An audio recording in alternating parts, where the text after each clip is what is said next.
Today I'm going to talk about the finale to the Jak and Daxter trilogy, Jak 3. At the end of my Jak 2 review, I said I was not going to review Jak X Combat Racing, or Jak and Daxter The Lost Frontier, or Daxter. But pretty soon I'm actually going to get one of those games, so look forward to that, because I might review it. And since I do a fun fact in every one of my videos, the fun fact for this one is going to be that Jak 3 was developed with a budget of $10 million. And to compare to that, Uncharted 3 was developed with a budget of $23 million. And that's a pretty... yeah. On with the review. Jak is banished to the wasteland by Count Vulgar. It's Vega! Yeah, whatever. Because of his dark Jak side. The city thinks he's a menace even though he saved their lives. When he's banished, Ashlyn gives him a beacon and Daxter and Pecker stay behind to be by Jak's side. Apparently, the Crimson Guard have a new leader even though Baron Praxis is dead. And even though Jak killed Kor in Jak 2, the strongest metalheads are still alive. People are blaming Jak for all of this because the council believes that Jak's relationship with Crew helped the metalheads get into the city. Also, the city palace gets shot by missiles and falls. When it cuts back to the present time, Jak passes out from the heat exhaustion and two mysterious people find him and bring him back to the desert town. When you awaken in the city, you find out that the man who saved you is the leader of this city named Spargus, and his name is Deimos. And that in this city there is no dead weight and everyone must prove themselves useful. After you beat the deathmatch, you are free to go in and out of the city, and as you explore, you come across this monk named Seem. And he seems freaked out about something in the sky he calls the Day Star, and that it is fast approaching. The thing next to you while you talk to him awakens, and then you have to play this weird minigame before it blows up and gives you a dark eco crystal. After a mission of taking down some wasteland metalheads which basically look like dinosaurs, Jak discovers a message from a hologram that says that he wants the metalheads to find every dark eco crystal they can find. And he's very surprised to see Jak, but Jak steps on this message before he can get out a word. And Jak also says that the voice sounds familiar, but we don't know who it is yet. A little bit later, Jak speaks to Cleaver about a mission that Deimos has for them, but before they set out, Deimos asks if Jak's father ever taught him anything, to which Jak replies that he never knew his father. After this mission, you have a new vehicle that can jump super high, and with that new ability you can access a new location, which is the Monk Temple. When you climb to the top of it, you discover a glider that the monks used to access a volcano across the way. And Jak is really curious about what happened to the other monks, so he goes to explore the volcano. What you discover in the volcano is a monk petrified, holding a Dark Eco artifact. Jak grabs it and it turns him invisible, giving Dark Jak a new power. There's also one of those giant precursor statues that awakens and tells Jak that it's great to see his return and that the world's future is in danger because the Dark Ones have found his world yet again. But that doesn't make sense because Jak has never met this precursor before. And to make sense of this, you'll have to wait until the end because of timey-wimey, wibbly-wobbly stuff. When you return to Spargus from the temple, Cleaver asks you if you could beat his score on the turret. And there's a line that Daxter says that I think is a sexual innuendo. Just watch the clip. Wanna try to beat me, Score? Oh, don't worry. Jak beats things all the time. Hey, Jak?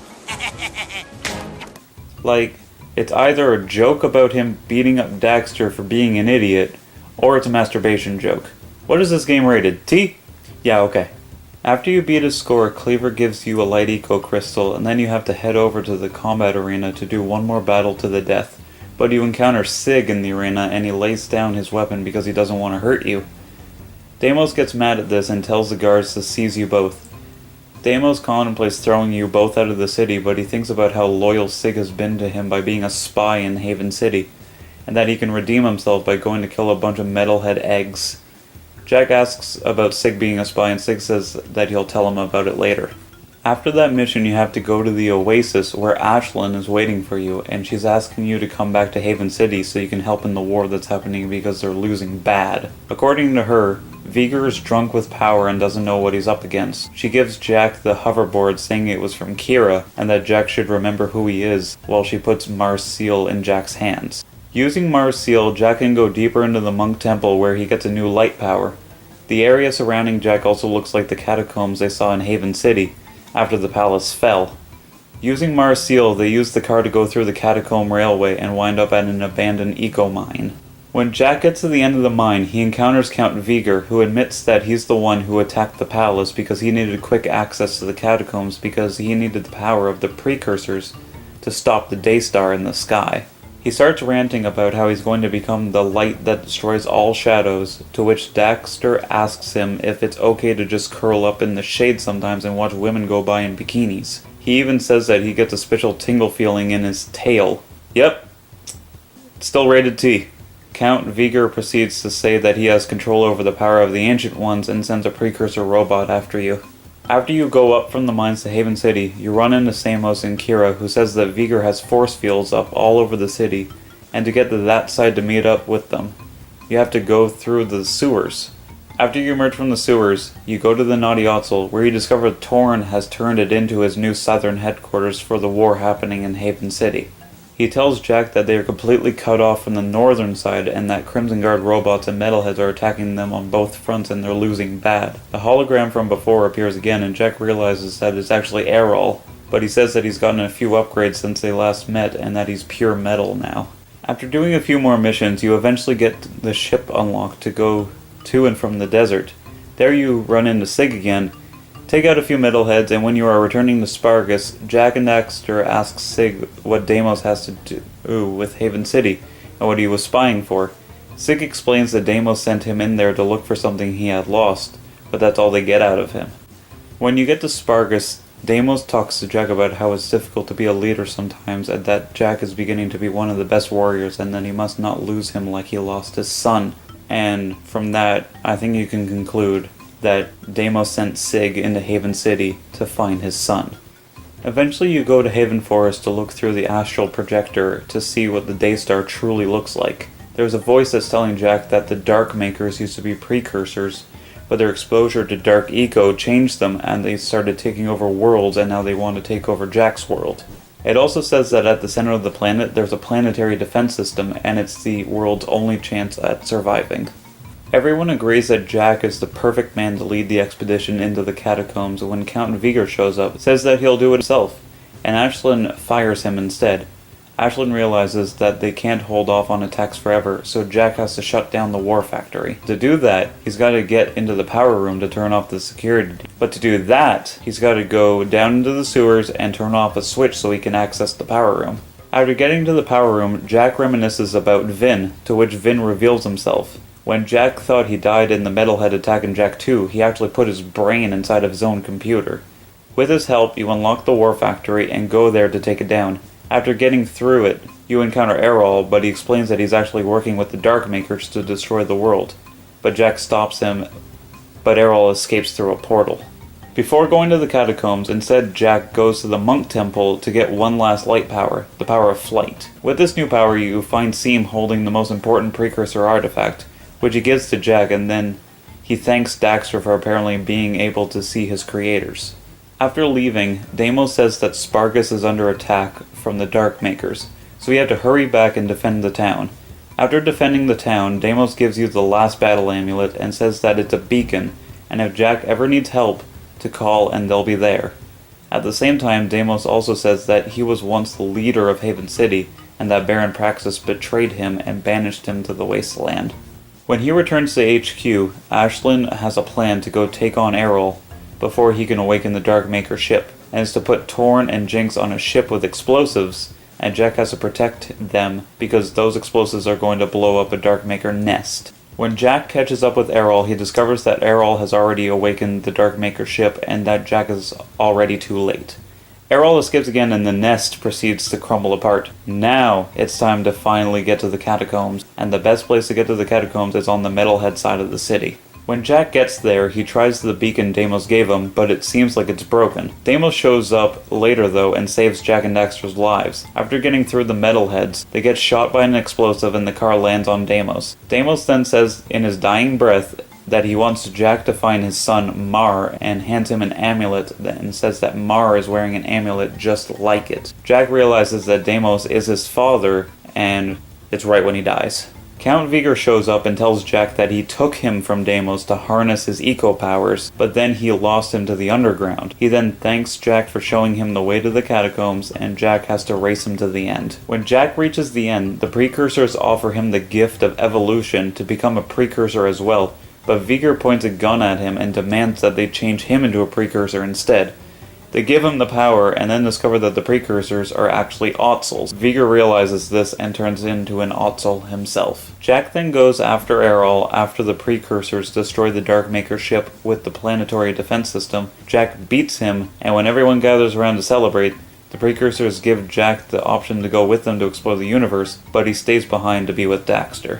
Jak 3 plays almost the exact same way as Jak 2, in that Jak fights with guns and melee it, and he goes from mission to mission by following icons on your map. The only differences are that Jak's guns get more upgrades, he gets light Jak powers, and there are a few mini games, and he gets to drive around a desert in different vehicles. Let's get started with the weapons. Jak has an arsenal of weapons in this game, and you have to use most of them to beat the game, but not all of them. He gets the red one that goes boom, the red one that charges and kills everyone around him, and the red one that goes boom, but louder. The yellow one that goes ping, the yellow one that pings off of walls, and the yellow flying disc of death. The blue one that goes drrrr, the blue one that shoots electricity, and the blue one that shoots 3 bullets at once and homes. The purple one that shoots a ball of death, the purple one that lowers gravity, and finally the purple one that is a screen clear. With that out of the way, I can tell you that Dark Jak returns from Jak 2, and they added a new power as well, which is Light Jak. Both forms get 4 powers each. Dark Jak gets Invisibility, which can only be used when Jak touches one of these statues. Dark Bomb, where Dark Jak jumps in the air and it kills everything around you, but it depletes your dark meter when it's used, transforming you back to normal. Dark Strike, where Jak jumps in the air and starts spinning rapidly, shooting arcs of dark eco from his body. And Dark Blast, where Jak shoots a Hadouken to destroy walls and enemies. Light Jak gets Light Restoration, which freezes time all around Jak so he can heal himself. Light Shield, which gives Jak a shield around him as long as he holds down the button and until the meter runs out. Light Freeze, which slows down time, which I've only ever used to solve puzzles, so I have no idea if it works on enemies or not. And Light Flight, which gives Jak wings so he can platform a lot better. Honestly though, when I played through this game I only ever used the dark and light forms when I needed to, and I never used the screen clearing purple gun because there was no need to. The vehicles of Jak 3 aren't that interesting to me. They added a bunch of them to unlock by doing specific things, but I'm not a completionist and I couldn't care less about cars. I just used the jumpy one to get to the monk temple because I need to, and I use whatever one I unlock next because I just assume it's better than the previous one. Lastly, there are a few mini-games that you have to play as you progress through the story. They include a DDR look-alike, a Pac-Man look-alike, a turret target practice, gun courses, hoverboard parts, and challenges from Cleaver. One thing I don't like about Jak 3 is that Naughty Dog never fixed my issue with Jak 2's invincibility frames. If Jak gets hit, there are still no invincibility frames, so you can get hit immediately after, so have fun seeing your health deplete. Now there is the healing you can do as Light Jak, but if you die, your light meter does not recharge. Another thing is that a cutscene glitched out on me where Jak and Samos completely disappeared from the scene. Plus the mission right after took me like a half an hour to find the location because no one ever tells you that you can grind this very specific rail to get to the mission location. I had to guess, and that is not a good game design. There's also this mission where you have to chase marauders in the vehicle that can jump super high, but has the worst handling. So you have to chase these specific marauders and stop them from escaping with a precursor artifact, but you have other cars trying to stop you. Plus you're driving this vehicle which feels like you're driving on ice more than sand. It's a mission that took me quite a while to beat because of bad game design. Finally, there are boss battles in Jak 3, but about 3 of them.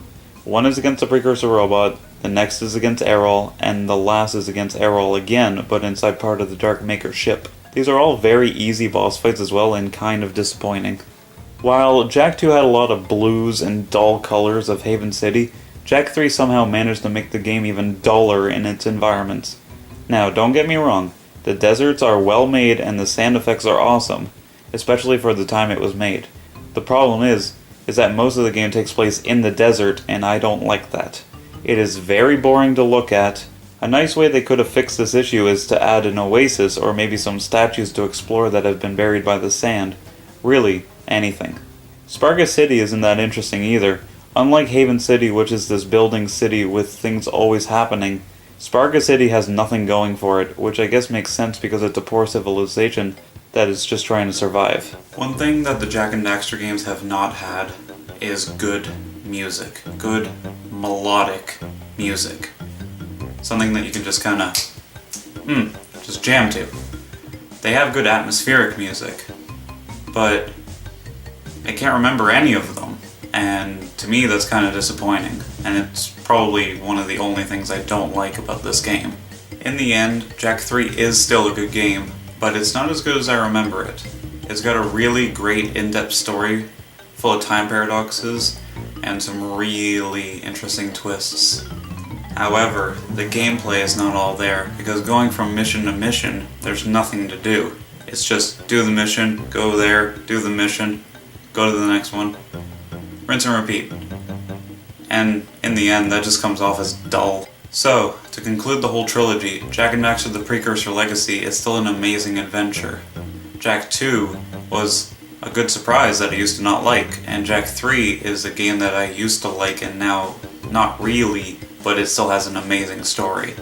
These games are going to hold a special place in my heart because they're one of the first PS2 games I ever played. And if you guys want a copy, you can still find PS2 copies at any used game store. There's a PS3 HD remaster, and all three games, plus Jak X Combat Racing, are coming to the PS4 pretty soon as digital copies. So there you go. I hope you all have an amazing day, or night, whenever you're watching, and as always, take care.